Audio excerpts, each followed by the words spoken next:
രണ്ടാമത്തെ ടോപ്പിക് എന്ന് പറയുന്നത് ട്രേഡ് ഫെയർ, പിന്നെയുള്ള ഒരെണ്ണം ഫാഷൻ ഷോ. അപ്പം നമ്മളിത് ഒരു അസൈൻമെൻറ്റ് റിപ്പോർട്ട് പോലത്തെ ആണ്, ഒരു 3-4 ടോപ്പിക് ഉണ്ട്.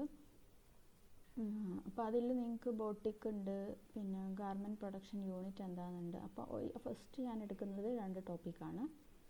അപ്പോൾ ട്രേഡ് ഫെയർ, ഫാഷൻ ഷോ നിങ്ങൾ സാധാരണ കേട്ടിട്ടുണ്ടാകും. ട്രേഡ് ഫെയർ എന്ന് പറഞ്ഞാൽ എന്താ? നമ്മളൊരു വ്യാപാര മേളയ്ക്കാണ് നമ്മൾ ട്രേഡ് ഫെയർ എന്ന് പറയുക, അല്ലേ? അപ്പോൾ നമുക്ക് എങ്ങനെയാണ് ടെക്സ്റ്റൈൽ അല്ലെങ്കിൽ അപ്പാരൽ ഇൻഡസ്ട്രിയിലെ ട്രേഡ് ഫെയർ, പിന്നെ നമ്മളെ ഫാഷൻ ഷോ, അപ്പോൾ ഡീറ്റെയിൽ ആയിട്ട് നമുക്ക് നോക്കാം. ഫസ്റ്റ് നമ്മുടെ ട്രേഡ് ഫെയർ. എന്തിനാണ് നമ്മൾ ട്രേഡ് ഫെയർ നടത്തുന്നത്? നിങ്ങൾ സാധാരണ എക്സിബിഷൻസ് പോയിട്ടുണ്ടാവും, അല്ലേ? നമ്മളിപ്പോൾ സാധാരണ കോഴിക്കോടാണെങ്കിൽ സ്വപ്നനഗരിയിലും ബീച്ചിലൊക്കെ നമുക്ക് പല ടൈപ്പിലുള്ള എക്സിബിഷൻസ് ഉണ്ടാവും. പക്ഷെ അതെന്ന് പറഞ്ഞാൽ എപ്പോഴും ഉണ്ടാകുന്ന എങ്ങനത്തെയാണ്? ഗാർമെൻറ്റ് അല്ലെങ്കിൽ ഫാബ്രിക്കിൻ്റെയൊക്കെ എക്സിബിഷൻസ് ആയിരിക്കും. ഈ ട്രേഡ് ഫെയർ എന്ന് പറഞ്ഞാൽ കുറച്ച് വ്യത്യാസമുണ്ട്. ട്രേഡ് ഫെയറിൽ എങ്ങനെയാണെന്ന് വെച്ചാൽ അവരുടെ പ്രൊഡക്റ്റുകൾ, അതായത് മെഷീനറികളായിരിക്കും. ഈ ടെക്സ്റ്റൈൽ ഇൻഡസ്ട്രിയിലുള്ള ട്രേഡ് ഫെയർ എന്ന് പറയുമ്പം ഓരോരുത്തരും അവരവരുടെ പ്രൊഡക്റ്റുകൾ, ഇങ്ങനെ ടെക്സ്റ്റൈൽ ഇൻഡസ്ട്രിയിൽ യൂസ് ചെയ്യുന്ന പ്രൊഡക്റ്റുകളും പിന്നെ പുതിയതായിട്ടുള്ള സർവീസുകളൊക്കെ നമ്മൾ എക്സിബിറ്റ് ചെയ്യുന്നൊരു മേളയ്ക്കാണ് നമ്മൾ ട്രേഡ് ഫെയർ എന്ന് പറയുന്നത്. ഓക്കെ, അപ്പോൾ അതെന്താ ചെയ്യുകയെന്ന് വെച്ചാൽ അവരുടെ പ്രൊഡക്റ്റുകൾ അവിടെ വിൽക്കുകയും ചെയ്യും, പിന്നെ അവരുടെ ബിസിനസ് കൂട്ടും. അപ്പോൾ നമുക്ക് നമ്മളോട് അവിടെ ഉണ്ടാവും ഇന്ന പ്രൊഡക്റ്റുകൾ അവർക്കുണ്ട്, അതിൻ്റെ ഒരു ഡെമോ അവർ കാണിച്ചു തരും. എന്നിട്ട് അവർ ചിലപ്പം നമുക്ക് പിന്നെയാണ് ഓർഡർ വേണ്ടതെങ്കിൽ പോലും നമുക്ക് പിന്നെ അവരെ കോണ്ടാക്ട് ചെയ്തിട്ട് ആ പ്രൊഡക്റ്റ് വാങ്ങാനുള്ളൊരു പിന്നെ പറ്റുന്നൊരു സ്ഥലമാണ്. പക്ഷേ സാധാരണ നമ്മുടെ എക്സിബിഷൻ, നമ്മൾ മെറ്റീരിയൽസൊക്കെ ആണെങ്കിൽ ആ എക്സിബിഷൻ കഴിഞ്ഞ് കഴിഞ്ഞാൽ നമുക്ക് ആ വാങ്ങാനുള്ളൊരു അവസരം ഉണ്ടാവില്ല. പക്ഷേ ഇതെന്ന് പറഞ്ഞാൽ അവിടെ അവരുടെ കമ്പനികൾ ആ ഒരു സ്ഥലത്ത് തന്നെ ഉള്ളതായിരിക്കും. അല്ലെങ്കിൽ അവർ ആ കോണ്ടാക്ട് ചെയ്തിട്ട് നമുക്ക് ആ പ്രൊഡക്റ്റ് എത്തിക്കാനുള്ള ഫെസിലിറ്റി അവർക്ക് ഉണ്ടാവും. അപ്പോൾ ഇതെന്തിനാണ്? ശരിക്കും ബിസിനസ് കൂട്ടാൻ വേണ്ടിയിട്ട്, അവരുടെ ബിസിനസ്, അതായത് അവരുടെ പ്രൊഡക്റ്റുകളാവാം, അല്ലെങ്കിൽ ഞാൻ പറഞ്ഞ പോലെ സർവീസസും ആവാം. ഓക്കെ, അവരുടെ അത് കണ്ടോ, ഷോക്കേസ് ചെയ്യാനും അവരുടെ പ്രോഡക്റ്റിനെ കുറിച്ച് ഡെമോൺസ്ട്രേറ്റ് ചെയ്യാനും വേണ്ടിയിട്ടുള്ള ഒരു ഏരിയ ആണ് എന്ത് ട്രേഡ് ഫെയർ എന്ന് പറയുന്നത്. പിന്നെ ഇൻഡസ്ട്രി പാർട്ട്നേഴ്സുമായിട്ടും കസ്റ്റമേഴ്സുമായിട്ടൊക്കെ അവർക്ക് അവിടെ മീറ്റ് ചെയ്യാൻ പറ്റും. കാരണം ഇത് നമ്മൾ കസ്റ്റമേഴ്സ് മാത്രമല്ല അവിടെ ചെല്ലുക, ഇൻഡസ്ട്രികൾ നടത്തുന്ന വേറെ ആൾക്കാരും പുതിയ പുതിയ പ്രൊഡക്റ്റ് ഇറങ്ങുന്നതിനനുസരിച്ച് അവർ എന്താ പറയുക അപ്ഡേറ്റ് ആവണമല്ലോ. അപ്പോൾ അവർ ഉപയോഗിക്കുന്ന മെഷീനറിനേക്കാളും കുറച്ചും കൂടെ നല്ല ടൈപ്പുകൾ വന്നിട്ടുണ്ടോ എല്ലാം അറിയാൻ വേണ്ടി ഇൻഡസ്ട്രി പാർട്ട്നേഴ്സും കസ്റ്റമേഴ്സും ഒക്കെ അവിടെ ഉണ്ടാവും. പിന്നെ കോമ്പറ്റീറ്റേഴ്സ് എന്ന് പറഞ്ഞാൽ അറിയാമല്ലോ, അവരുമായിട്ട് കോമ്പീറ്റ് ചെയ്യുന്ന കമ്പനികളുണ്ടാവും. അപ്പം അവരുടെ ആക്ടിവിറ്റി എന്തൊക്കെയാണ് പഠിക്കാനും, പിന്നെ എന്തൊക്കെയാണ് മാർക്കറ്റിലെ പുതിയ ട്രെൻഡ്, അല്ലെങ്കിൽ എന്തൊക്കെയാണ് നമുക്ക് പുതിയ പുതിയ അവസരങ്ങൾ വരാനിരിക്കുന്നത്, ഇതൊക്കെ അറിയാൻ വേണ്ടിയിട്ട് നമുക്ക് ട്രേഡ് ഫെയറും എക്സിബിഷൻസൊക്കെ നമ്മളെ ഹെൽപ്പ് ചെയ്യുന്നുണ്ട്. അതായത് ഇൻഡസ്ട്രിയിൽ വർക്ക് ചെയ്യുന്നവർക്ക്. നമ്മളിപ്പോൾ പോയി കഴിഞ്ഞാൽ നമുക്ക് ആ പ്രൊഡക്റ്റ് കാണാം, അതിൻ്റെ ഡെമോ നമുക്ക് അറിയാൻ പറ്റും. പക്ഷെ നമ്മൾ ഇൻഡസ്ട്രിയൊക്കെ നടത്തുന്ന ആളാണ്, അല്ലെങ്കിൽ നമ്മൾ സപ്ലയർ ആണ്, അങ്ങനെയൊക്കെ ആണെങ്കിൽ നമുക്ക് കുറച്ചും കൂടി അറിയാൻ ആഗ്രഹം ഉണ്ടാവും അതിനെക്കുറിച്ച്, അല്ലേ? പിന്നെ ടൈപ്പ് ഓഫ് എക്സിബിഷൻസ്, പല ടൈപ്പിൽ എക്സിബിഷൻസ് ഉണ്ട്. അപ്പോൾ trade fair, trade exhibition, trade show, ഇതൊക്കെ എന്ന് പറഞ്ഞാൽ എന്താണ്? എല്ലാത്തിൻ്റെയും ഉദ്ദേശം എന്ന് പറഞ്ഞത് അവരുടെ പ്രൊഡക്റ്റ്, ഏതെങ്കിലും ഒരു കമ്പനിയാണ് അവരുടെ പ്രൊഡക്റ്റുകൾ കാണിക്കാനും ഡെമോൺസ്ട്രേറ്റ് ചെയ്യാനും അതിൻ്റെ പ്രൊഡക്റ്റ് ആൻഡ് സർവീസസ്. ഓക്കെ, പിന്നെ കസ്റ്റമേഴ്സിനെ മീറ്റ് ചെയ്യാം, ഇൻഡസ്ട്രി പാർട്ട്നേഴ്സിനെ മീറ്റ് ചെയ്യാം. പിന്നെ ഇവരുടെ ഉണ്ടാവും, നമ്മളെ ഒരു കമ്പനി നടത്തുകയാണ്, അവരുടെ അതുപോലത്തെ വേറെ കമ്പനികളുണ്ട്. അപ്പോൾ ആ റൈവൽസ്, എതിരാളികളുടെ ആക്ടിവിറ്റീസൊക്കെ എന്തൊക്കെയുണ്ട് പഠിക്കാനും എല്ലാത്തിനും വേണ്ടിയിട്ടുള്ളൊരു പഠിക്കാനും ഒക്കെ പറ്റുന്നൊരു ഏരിയ ആണ് എന്ത് ഈ എക്സിബിഷൻസ് എന്ന് പറയുന്നത്. മനസ്സിലാവുന്നുണ്ടോ? അപ്പോൾ ഫസ്റ്റ് നമ്മൾ ട്രേഡ് ഷോയിൽ നമുക്ക് അത് എത്ര ക്ലാസിഫിക്കേഷൻ ഉണ്ടെന്ന് നോക്കാം. അപ്പോൾ ട്രേഡ് ഷോ എന്ന് പറഞ്ഞാലും എന്താ, ട്രേഡ് ഷോ എന്ന് പറഞ്ഞാലും ഈ എക്സിബിറ്റ് ചെയ്യാൻ വേണ്ടിയിട്ട് മാനുഫാക്ചറേഴ്സിന് അവരുടെ പ്രൊഡക്റ്റ് എക്സിബിറ്റ് ചെയ്യാനുള്ളതാണ് ട്രേഡ് ഷോ. അപ്പോൾ ട്രേഡ് ഷോയും ട്രേഡ് എക്സിബിഷനും ഒക്കെ നമുക്കറിയാം, അത് ഏകദേശം റിലേറ്റ് ചെയ്തിരിക്കുകയാണ്. ഓരോരുത്തരുടെയും പ്രൊഡക്റ്റുകളിലുള്ള വ്യത്യാസം ഉണ്ടാവും. ബാക്കി എന്താണ് ഉദ്ദേശം എന്നുള്ളത് മെയിനായിട്ടുള്ള കാര്യങ്ങളെല്ലാം സെയിം ആയിരിക്കും. അവരുടെ പ്രൊഡക്റ്റിനെ കുറിച്ച് കൂടുതൽ പറഞ്ഞു കൊടുക്കാനൊക്കെ ഉള്ളൊരു വേദിയാണത്. അപ്പോൾ ട്രേഡ് എക്സിബിഷനെ നമ്മൾ 3ആയിട്ട് ക്ലാസിഫൈ ചെയ്തിട്ടുണ്ട്. 3 ക്ലാസിഫിക്കേഷനിൽ first one commercial exhibition, private exhibition, buyers fair. Okay, അപ്പോൾ കമേഴ്ഷ്യൽ എക്സിബിഷൻ എന്ന് പറഞ്ഞാൽ എന്താ? അപ്പം ഇതിൽ ഒരു പർട്ടിക്കുലർ നമ്പർ ഓഫ് കമ്പനീസിനെ ആയിരിക്കും ഉണ്ടാവും അവിടെ. ഓക്കെ, അപ്പോൾ ഒരു സ്പെസിഫൈഡ് ടാർഗറ്റ് ഗ്രൂപ്പിന് വേണ്ടി, അല്ലെങ്കിൽ നമ്മളിപ്പം ഇത്രയും കമ്പനികളുടെ ഇത്രയും ആൾക്കാരെ വിളിച്ചിട്ട് അവർക്ക് വേണ്ടിയിട്ടാണ് നമ്മൾ ഈ കമേഴ്ഷ്യൽ എക്സിബിഷൻ നടത്തുന്നത്. കാരണം ആ പ്രൊഡക്റ്റുകൾ ഉപയോഗിക്കുന്ന ആൾക്കാരുണ്ടാവുമല്ലോ, അപ്പോൾ അവരെയാണ് നമ്മൾ ഇതിൽ ഫോക്കസ് ചെയ്യുന്നത് കമേഴ്ഷ്യൽ എക്സിബിഷനിൽ. പ്രൈവറ്റ് എക്സിബിഷൻ ആണെങ്കിലോ, പ്രൈവറ്റ് എക്സിബിഷൻ എന്ന് പറഞ്ഞാൽ ഒരു പ്രൊഡക്റ്റ് ലോഞ്ചിങ് ആണ്, പുതിയതായിട്ടൊരു പ്രൊഡക്റ്റ് അവതരിപ്പിക്കുകയാണ്. അപ്പം നമ്മളെങ്ങനെയാണ് ഒരു സ്പെസിഫൈഡ് മാർക്കറ്റ് ഏരിയയിലേക്ക് വേണ്ടിയിട്ട് നമ്മൾ പുതിയൊരു പ്രൊഡക്റ്റിനെ അവതരിപ്പിക്കുന്നതാണ് പ്രൈവറ്റ് എക്സിബിഷൻ എന്ന് പറഞ്ഞാൽ. ഓക്കെ, ബയേഴ്സ് ഫെയർ എന്ന് പറഞ്ഞാലോ അവരുടെ ബിസിനസ്സും ഒക്കെ എന്ത് ചെയ്യുക, പ്രൊമോട്ട് ചെയ്യാൻ വേണ്ടിയിട്ട് ഒരേ ടൈപ്പിലുള്ള പ്രൊഡക്റ്റുകൾ, നമ്മളിപ്പോൾ പല ബ്രാൻഡുകളായിരിക്കും, പക്ഷേ പ്രൊഡക്റ്റ് ഇന്ന കാര്യത്തിന് വേണ്ടി ഉപയോഗിക്കുന്ന പ്രൊഡക്റ്റ് പറഞ്ഞാൽ ഒരു പർട്ടിക്കുലർ കാര്യത്തിന് വേണ്ടിയിട്ടുള്ള, അല്ലെങ്കിൽ അതിന് വേണ്ടി ഉപയോഗിക്കുന്ന ഒരു റേഞ്ച് ഓഫ് കുറേ പ്രൊഡക്റ്റുകൾ എന്ത് ചെയ്യും, സപ്ലയേഴ്സിന് അല്ലെങ്കിൽ അങ്ങനെയുള്ള ഒരു കാരണമല്ലോ ഇത് മെയിനായിട്ടും വേണ്ടി വരിക. അപ്പോൾ അങ്ങനെ നടത്തുന്നതാണ് ബയേഴ്സ് ഫെയർ. ഓക്കെ, അടുത്ത ടോപ്പിക്ക് നമ്മുടേത് ഫാഷൻ ഷോ. നിങ്ങൾ ഒരുപാട് ഫാഷൻ ഷോ ഒക്കെ ടി വിയിലൊക്കെ കാണുന്നുണ്ടാവും അല്ലേ? ഫാഷൻ ഷോസ് നമ്മൾ സാധാരണ കാണുന്നുണ്ട്. അതപ്പോൾ ഒരു ഡിസൈനർ അവരുടെ കളക്ഷൻസ് എക്സിബിറ്റ് ചെയ്യുന്നതിനൊക്കെ വേണ്ടിയിട്ടാണ് നമ്മൾ ഫാഷൻ ഷോസ് ഒക്കെ കണ്ടക്ട് ചെയ്യുന്നത്.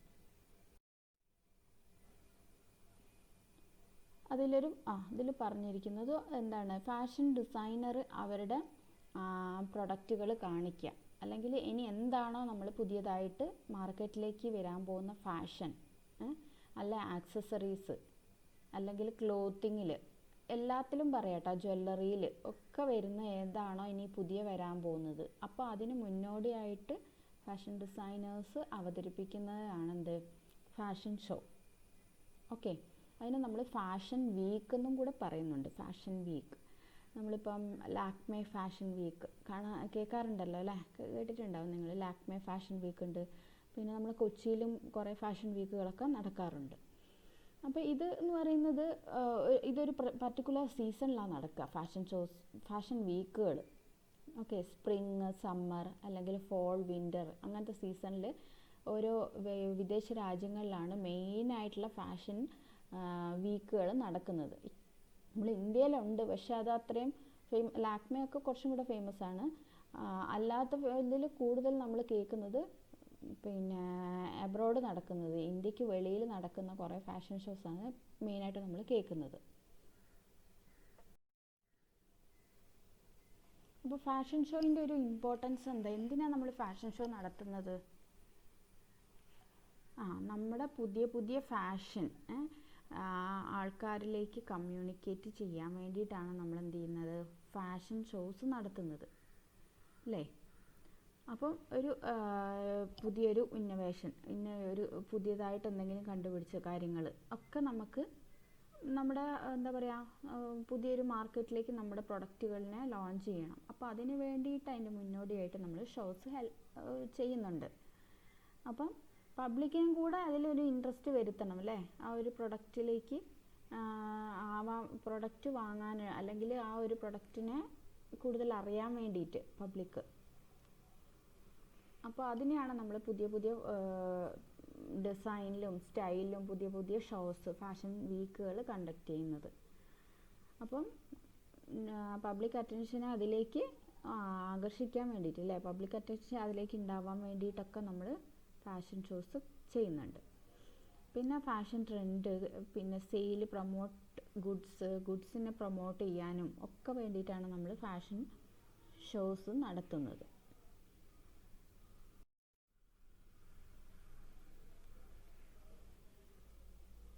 അപ്പം അതിൻ്റെ ഒരു യൂസസ് എന്താണ്, ഫാഷൻ ഷോയും അതിൻ്റെ യൂസസ് എന്താണ്? അപ്പോൾ ഡിസൈനേഴ്സിന് അവരുടെ പ്രൊഡക്റ്റ് പിന്നെ എന്താണ് കാണിക്കാൻ വേണ്ടിയിട്ടുള്ള ഒരു എക്സിബിഷൻ അല്ലെങ്കിൽ ഒരു ഷോ മാത്രമായിട്ടല്ല. ഓക്കെ, അപ്പം അത് നമുക്ക് എത്രയും പെട്ടെന്ന് ആ ഒരു പ്രൊഡക്റ്റ് നമുക്ക് സ്റ്റോറുകളിൽ അവൈലബിൾ ആവണം അല്ലേ? അതിന് വേണ്ടിയിട്ടുള്ളൊരു ഇതും കൂടിയാണ് അതിൻ്റെ യൂസസ്. അതായത് ഫാഷൻ ഷോയിൻ്റെ യൂസസ് അതാണ്. അപ്പം വലിയ വലിയ ഈ ബോട്ടിക്സ് അല്ലെങ്കിൽ അങ്ങനെയുള്ള വലിയ വലിയ കമ്പനികൾ എന്ത് ചെയ്യും, ഈ ഷോയിൽ കണ്ടിട്ട് ഇന്ന പ്രൊഡക്റ്റിനെ കുറിച്ച് കൂടുതൽ അറിയാനൊക്കെ പറ്റും ഫാഷൻ ഷോ നടത്തുന്നതിലൂടെ. ഓക്കെ, ഇപ്പോൾ ടെക്സ്റ്റൈലുമായിട്ട് ബന്ധപ്പെട്ട് അപ്പാരൽ ഇൻഡസ്ട്രിയായിട്ട് ബന്ധപ്പെട്ടവരായിരിക്കും ഫാഷൻ ഷോയിൽ അധികം കാണാൻ പോകുന്നത്. വലിയ വലിയ കമ്പനി ഓണേഴ്സ് ആയിരിക്കും. കാരണം എന്തൊക്കെയാണ് പുതിയ പുതിയ ട്രെൻഡ്, പുതിയ സ്റ്റൈല് എന്തൊക്കെയാണെന്ന് അറിയാൻ വേണ്ടിയിട്ടായിരിക്കുമല്ലോ കൂടുതലായിട്ടും. അപ്പം ഇതെന്ന് പറഞ്ഞാൽ ഫാഷൻ ഡിസൈനറിന് അവരുടെ പ്രൊഡക്റ്റ് കാണിക്കുക മാത്രമല്ല, ഇനി അടുത്തതായിട്ട് അപ്കമിങ് ഫാഷൻസ് എന്താണെന്ന് അറിയാനൊക്കെ വേണ്ടിയിട്ടും കൂടിയാണ് ഫാഷൻ ഷോസ്. ഓക്കെ, അപ്പോൾ ഒരു പർട്ടിക്കുലർ മൂഡ് ക്രിയേറ്റ് ചെയ്യാനും ഒക്കെ ഉള്ളൊരു ചാൻസാണ്. അതായത് നമ്മളൊരു തീം ഉണ്ടാവും. ഒരു ഷോ എന്ന് പറയുമ്പോൾ കണ്ടക്ട് ചെയ്യുമ്പോൾ നമ്മൾ ഒരു ഡിസൈനറിൻ്റെ ഒരു ഡ്രസ്സ് ആയിരിക്കില്ല, ഒരു 5-10 അല്ലെങ്കിൽ ഒരു 10-20 ഡ്രസ്സുകൾ ഒരു തീമിനെ ബേസ് ചെയ്തിട്ടായിരിക്കും അവർ ഉണ്ടാക്കുന്നുണ്ടാവുക അല്ലേ? എന്തെങ്കിലും ഒരു തീം സെലക്ട് ചെയ്തിട്ട് അതിനെ ബേസ് ചെയ്തിട്ട് ആ ഒരു റേഞ്ച് ഓഫ് പ്രൊഡക്റ്റ് അവർ എക്സിബിറ്റ് ചെയ്യാണ്. ഓക്കെ,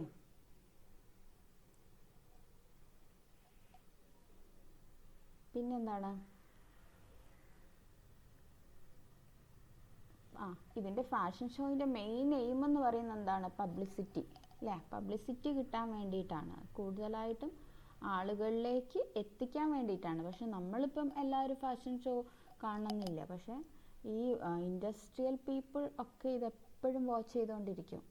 ഇന്ന ഷോ വരുന്നുണ്ട്, Lakme fashion show, Lakme fashion week, പിന്നെ നമുക്ക് മെയിനായിട്ട് കുറേ ഇമ്പോർട്ടൻ്റ് ആയിട്ടുള്ള മിലാനിലെ ഇറ്റലിയിലെ മിലാൻ ഫാഷൻ വീക്ക് ഉണ്ട്, പാരീസ് ഫാഷൻ വീക്ക് ഉണ്ട്, പിന്നെ നമ്മുടെ ഏതായിരുന്നു ന്യൂയോർക്ക് ഫാഷൻ വീക്ക്. ഇതെന്നൊക്കെ പറഞ്ഞാൽ ഫേമസ് ആയിട്ടുള്ള കുറേ ഫാഷൻ വീക്കുകളാണ്. ഒരു 3-4 എണ്ണമാണ് മെയിനായിട്ടുള്ള 4 എണ്ണം. അപ്പോൾ അത് നമുക്ക് എന്താണെന്ന് നോക്കാം.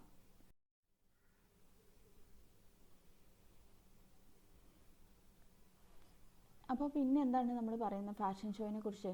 നമ്മൾ എങ്ങനെയാണ് ആ ഫാഷൻ ഷോയിൽ ഉണ്ടാവുക, എങ്ങനെയാണ് അവർ ഷോ ഇതിൽ ചെയ്യുന്നത്? ഒരു റാമ്പ് ഉണ്ടാവും അല്ലേ? നമ്മൾ സാധാരണ എങ്ങനെ ഫാഷൻ ഷോ കാണുന്നത് എങ്ങനെയാണ്? ഒരു റാമ്പ് ഉണ്ടാവും. അപ്പോൾ അതിൻ്റെ 2 സൈഡിലായിട്ടായിരിക്കും ഈ എന്താ പറയുക ഓഡിയൻസ് എന്ന് പറയുന്ന ആരായിരിക്കും? വലിയ വലിയ ഇൻഡസ്ട്രി ഓണേഴ്സ് അല്ലെങ്കിൽ വലിയ ഡിസൈനേഴ്സ് ഒക്കെ ഉണ്ടാവും അവിടെ അല്ലേ? അപ്പം അതിലെയാണ് അവർ ആ റാമ്പ് ഉണ്ടാവുക. അതിൽ കൂടെയാണ് ഈ മോഡൽസ് വന്നിട്ട് അവർ ഡിസൈനേഴ്സിൻ്റെ ഡ്രസ്സുകൾ എന്താ പറയുക എക്സിബിറ്റ് ചെയ്യുന്നത്. ഓക്കെ, പിന്നെന്താണ്,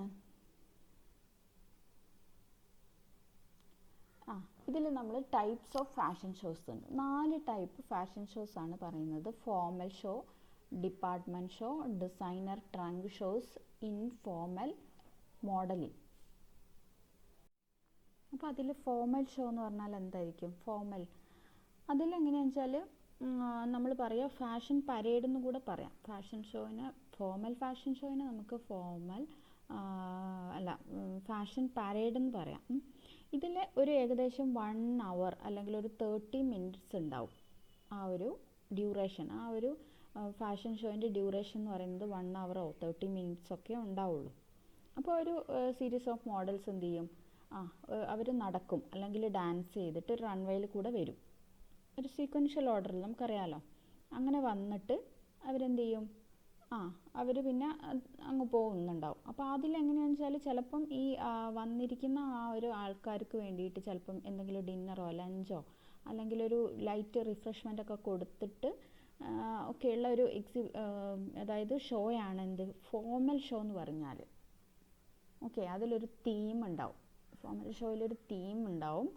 എന്നിട്ട് അതിനെ ബേസ് ചെയ്തിട്ടുള്ള ഒരു എന്താ പറയുക, ഒരു സീരീസ് ഓഫ് ഡ്രസ്സുകൾ ഡിസൈൻ ചെയ്തിട്ടുണ്ടാവും.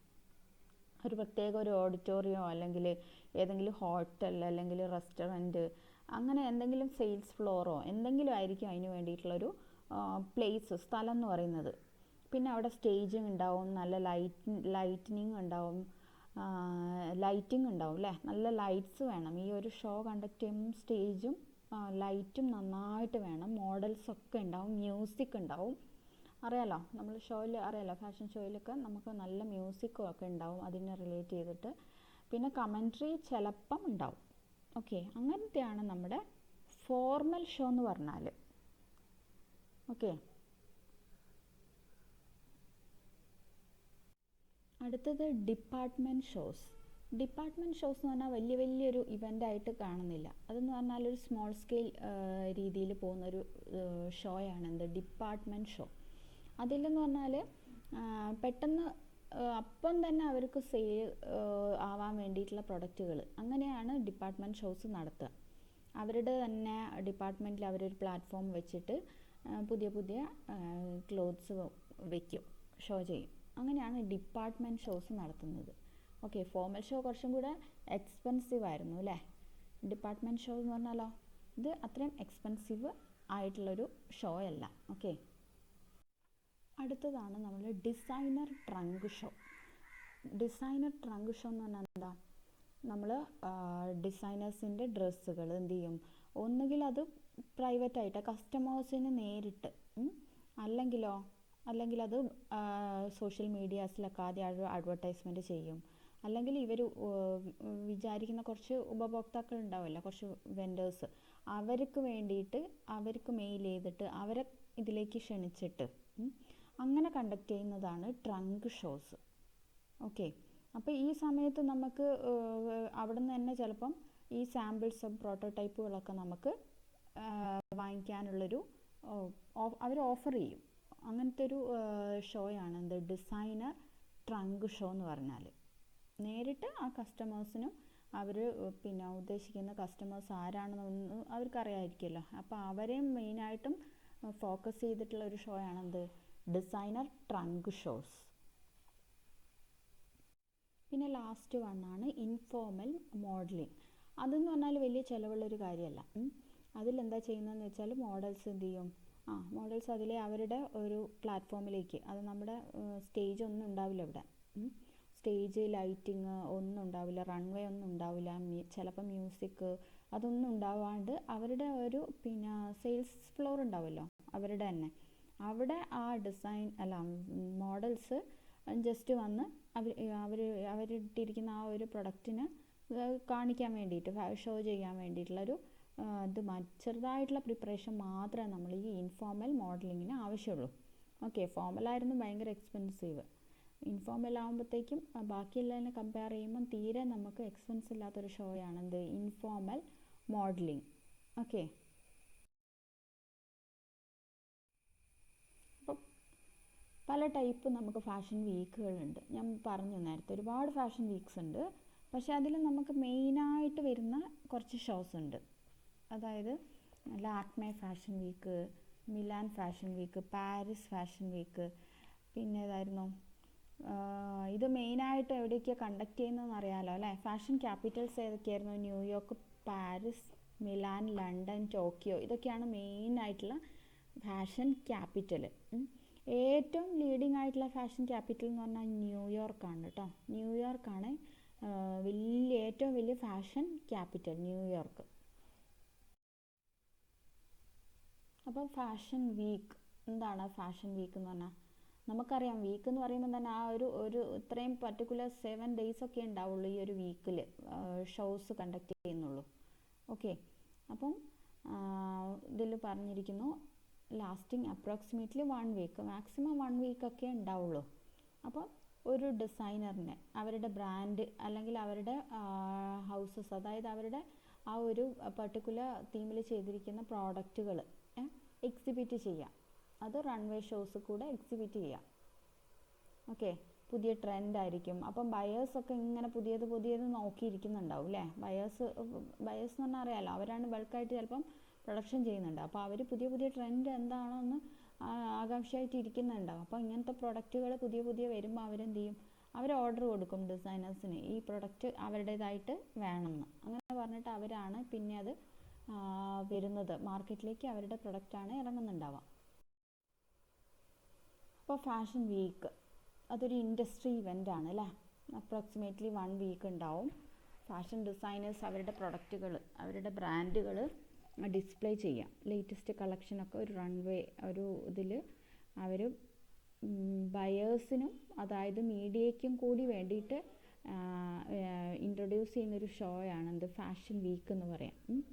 അപ്പം നമ്മളെ അടുത്ത സീസൺ എന്താണ്, അതിനനുസരിച്ച് അവരെന്ത് ചെയ്യും, പുതിയ ട്രെൻഡ് കൊണ്ടുവരും. പിന്നത്തെ പുതിയ കറൻറ്റ് ഫാഷൻ എന്താണ്, ഇതൊക്കെ അവരതിൽ കാണിക്കുന്നുണ്ട്. ഓക്കെ, അപ്പം നമ്മുടെ 4 മെയിനായിട്ടുള്ള ബിഗ് 4 ഉണ്ട് അല്ലേ. ബിഗ് 4 എന്ന് പറഞ്ഞാൽ 4 വലിയ ഫാഷൻ ഷോസാണ്. ഫാഷൻ ക്യാപിറ്റൽസ് ആയ പാരീസ്, മിലാൻ, ലണ്ടൻ, ന്യൂയോർക്ക്, ഇവിടെയൊക്കെ വെച്ച് കിടത്തുന്ന 4 ഏറ്റവും വലിയ ഫാഷൻ വീക്കുകൾ. ഓക്കെ, ഇതിനാണ് മാക്സിമം കവറേജ് കിട്ടുന്നത്. അതായത് മീഡിയ ഒക്കെ കൂടുതലായിട്ട് കവറേജ് കൊടുക്കുന്ന ഒരു ഷോയാണ് Paris, Milan, London and New York fashion weeks. Okay, Paris fashion week ഇതൊക്കെ നിങ്ങൾ ചിലപ്പോൾ കേട്ടിട്ടുണ്ടാവും. മിലാൻ ഫാഷൻ വീക്ക്, ഇറ്റലിയിലെ Milan, London fashion week, New York fashion week. അപ്പോൾ നമുക്ക് ഫസ്റ്റ് പാരീസ് ഫാഷൻ വീക്ക് എന്താണെന്ന് നോക്കാം. പാരീസ് ഫാഷൻ വീക്കിൽ എങ്ങനെയാണ്, അത് സെമി ആനുവലി ഒരു മിഡായിട്ട് പാരീസിൽ നടത്തുന്നതാണ്. ഓക്കെ, എങ്ങനെയാണ്, സമ്മർ അല്ലെങ്കിൽ സ്പ്രിങ് അല്ലെങ്കിൽ ഓട്ടം ഓർ വിൻ്റർ എല്ലാ വർഷവും ഈ ഒരു സമയത്താണ് ഈ ഇവൻ്റ് കണ്ടക്ട് ചെയ്യുന്നത്.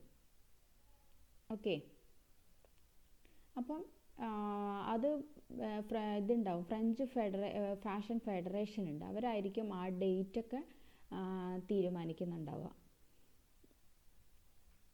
ഇതിൻ്റെ ഒരു വെന്യൂ എന്ന് പറയുന്നത് ആ സിറ്റിയിൽ, അതായത് പാരീസിലെ സിറ്റിയിൽ എവിടെയെങ്കിലുമൊക്കെ ആയിരിക്കും. സിറ്റിയിൽ എല്ലായിടത്തുമായിട്ടൊക്കെ പാരീസ് ഫാഷൻ വീക്ക് കണ്ടക്ട് ചെയ്യുന്നുണ്ടാവും. ഓക്കെ, ഇതിൻ്റെ ജസ്റ്റ് നിങ്ങൾ നെറ്റിൽ അല്ലെങ്കിൽ ഗൂഗിളിൽ അടിച്ച് കഴിഞ്ഞാൽ പാരീസ് ഫാഷൻ വീക്ക് അത് യൂട്യൂബിലൊക്കെ സെർച്ച് ചെയ്താൽ കിട്ടും കേട്ടോ. കുറേ ഷോസൊക്കെ നിങ്ങൾക്ക് കാണാൻ പറ്റും. ഓരോ പുതിയ ഇന്നോവേറ്റീവായിട്ടുള്ള പ്രൊഡക്റ്റുകളൊക്കെ നിങ്ങൾക്ക് പുതിയതായിട്ട് നിങ്ങൾക്ക് വരയ്ക്കാനൊക്കെ ഉള്ള ഡിസൈൻസ് അതിൽ നിന്ന് കിട്ടും കേട്ടോ. സെർച്ച് ചെയ്ത് നോക്കുക. അടുത്തത് മിലാൻ ഫാഷൻ. ഇതും സെമി ആനുവലി ആണ്. ഇറ്റലിയിലെ മിലാനിലാണ് ഇത് കണ്ടക്ട് ചെയ്യുന്നത്. ഇതും അത് പറഞ്ഞ പോലെ നമ്മൾ വിൻ്റർ സീസണിൽ അല്ലെങ്കിൽ ഓട്ടം, എങ്ങനെയാണ് ആ സീസൺ എന്ന് പറയുന്നത്, ഫെബ്രുവരി മാർച്ച് ആ ഒരു സമയത്തായിരിക്കും ഉണ്ടാവുക. ഏത്, വിൻ്റർ സീസണിൽ. വിൻ്റർ എന്ന് പറയുമ്പം ഫെബ്രുവരി മാർച്ചിലൊക്കെ ആയിരിക്കും. സമ്മർ സീസൺ എന്ന് പറയുമ്പോൾ സെപ്റ്റംബർ ഒക്ടോബറിലായിരിക്കും അവിടെ കണ്ടക്ട് ചെയ്യുന്നത്, മിലാനിൽ കേട്ടോ. ഇറ്റലിയിലാണ്, ഇവിടെയല്ല. ഓക്കെ, പിന്നെ ലണ്ടൻ ഫാഷൻ വീക്ക് ഇതുപോലെ എവിടെയാണ്, ലണ്ടനിലാണ് നടത്തുന്നത്. അതും സെമി ആനുവലി 2 പ്രാവശ്യമായിട്ട് നടത്തുന്നുണ്ട്, ഫെബ്രുവരി ആൻഡ് സെപ്റ്റംബറിൽ. അവർ ഇതിലെങ്ങനെയാണെന്ന് വെച്ചാൽ ഏകദേശം ഒരു 250 ഡിസൈനേഴ്സ് ഇതിൽ പങ്കെടുക്കുന്നുണ്ട്. അപ്പം ഓഡിയൻസ് പറഞ്ഞാൽ അറിയാമല്ലോ, നമ്മളിവിടെ കാണുന്നില്ല എന്നുള്ള ഒരു ഇതൊന്നല്ലാണ്ട്, പക്ഷേ ഇത് ലോകം മുഴുവൻ കാണുന്നൊരു ഇവൻ്റാണ് ഈ ഫാഷൻ വീക്കുകളൊക്കെ. ഓക്കെ, നമ്മളത്രയും പോപ്പുലറായിട്ട് ഇവിടെ നമുക്കറിയുന്നില്ല എന്നുള്ളൂ, പക്ഷേ വലിയൊരു ഷോയാണിത്. ഒരുപാട് ആൾക്കാർ വ്യൂ ചെയ്യുന്നത്, കാണാൻ കാത്തിരിക്കുന്ന കുറേ ഇതാണ്. അതിൽ നോക്കിക്കഴിഞ്ഞാൽ നമുക്ക് ഒരുപാട് ഡിസൈൻസ് കാണാം. നമ്മുടെ വലിയ ഡിസൈനേഴ്സിൻ്റെയൊക്കെ ഡിസൈൻസ്, ഗാർമെൻറ്റ്സ് നമുക്കതിൽ കാണാൻ പറ്റും. ഇതും ലണ്ടൻ ഫാഷൻ വീക്ക് എന്ന് പറഞ്ഞാൽ അറിയാലോ, ഇതും ബിഗ് 4 ഒരെണ്ണമാണ്. ന്യൂയോർക്ക്, മിലാൻ, പാരീസ്, അതിൻ്റെ കൂടെ ഉള്ള ഒന്നും കൂടിയാണ് എന്ത്, ലണ്ടൻ ഫാഷൻ വീക്ക്. ഓക്കെ, പിന്നെ നമ്മുടെ ന്യൂയോർക്ക് ഫാഷൻ വീക്ക്. അപ്പോൾ ഇത് നമ്മൾ ഫെബ്രുവരി ആൻഡ് സെപ്റ്റംബർ ഈച്ച് ഇയർ, എല്ലാ വർഷങ്ങളിലും ഫെബ്രുവരി ആൻഡ് സെപ്റ്റംബറിൽ നടത്തുന്നതാണ്. അതൊരു 7 to 9 days ആണ് ഇവർ നടത്തുന്നത്, ന്യൂയോർക്ക് ഫാഷൻ വീക്ക്. അപ്പം ഇൻ്റർനാഷണൽ ഫാഷൻ കളക്ഷൻസൊക്കെ എന്ത് ചെയ്യും, ബയേഴ്സിന്, പ്രസ്സിന് അല്ലെങ്കിൽ പബ്ലിക്കിന് വേണ്ടിയിട്ടൊക്കെ അവർ അവിടെ കാണിക്കുന്നുണ്ട് ഫാഷൻ വീക്കിൽ. ഓക്കെ, ഇത് നമ്മൾ പറഞ്ഞ പോലെ തന്നെ ഈ 4 ഫാഷൻ വീക്കിൽ ബിഗ് 4ൽ ഇൻക്ലൂഡ് ചെയ്തിരിക്കുന്ന ഒന്നാണ് ന്യൂയോർക്ക് ഫാഷൻ വീക്ക്. അപ്പം ഈ ഒരു ന്യൂയോർക്ക് ഫാഷൻ വീക്ക് എന്നുള്ള ഒരു പേര് അവർ ക്രിയേറ്റ് ചെയ്തിരിക്കുന്നത് council of fashion designers of America, CFDA എന്ന് പറഞ്ഞിരിക്കുന്ന ആ ഒരു സംഘടനയാണ് എന്തുണ്ടാക്കിയിരിക്കുന്നത്, ന്യൂയോർക്ക് ഫാഷൻ വീക്ക്, അതും 1993. അപ്പോൾ ഇമ്പോർട്ടൻ്റ് ആയിട്ടുള്ള ഇതിലുള്ള കാര്യം എന്താ നോക്കേണ്ടതെന്ന് വെച്ചാൽ ഈ ഷോസ്, അതായത് പാരീസ് അല്ലെങ്കിൽ മിലാൻ അല്ലെങ്കിൽ ന്യൂയോർക്ക്, ലണ്ടൻ, ഇത് ഏതൊക്കെ സീസണിലാണ് കണ്ടക്ട് ചെയ്യുന്നത് അതൊന്ന് മനസ്സിലാക്കി വയ്ക്കാം. ഓക്കെ, പിന്നെ പേരുകൾ അറിഞ്ഞിരിക്കണം. പിന്നെ ഫാഷൻ ക്യാപിറ്റൽ ഏതാ, ന്യൂയോർക്ക്. അപ്പോൾ ഓപ്ഷൻസ് ചിലപ്പോൾ ന്യൂയോർക്ക് ഇല്ലെങ്കിൽ പാരീസ് ആണുള്ളെങ്കിൽ പാരീസ് ആയിരിക്കണം എഴുതേണ്ടത്. ഓക്കെ, അല്ലാണ്ട് ന്യൂയോർക്ക് ഇല്ലല്ലോ പിന്നെ പാരീസ് മാത്രം കണ്ടിട്ട് അങ്ങനെ പറ്റില്ല. നിങ്ങളത് അറിഞ്ഞിരിക്കണം ഫാഷൻ ക്യാപിറ്റൽസ് ഏതൊക്കെയാണെന്ന്. അപ്പോൾ ഇത്രയും കാര്യങ്ങൾ നിങ്ങളതിൽ ഓർത്ത് വയ്ക്കുക. Okay, thank you.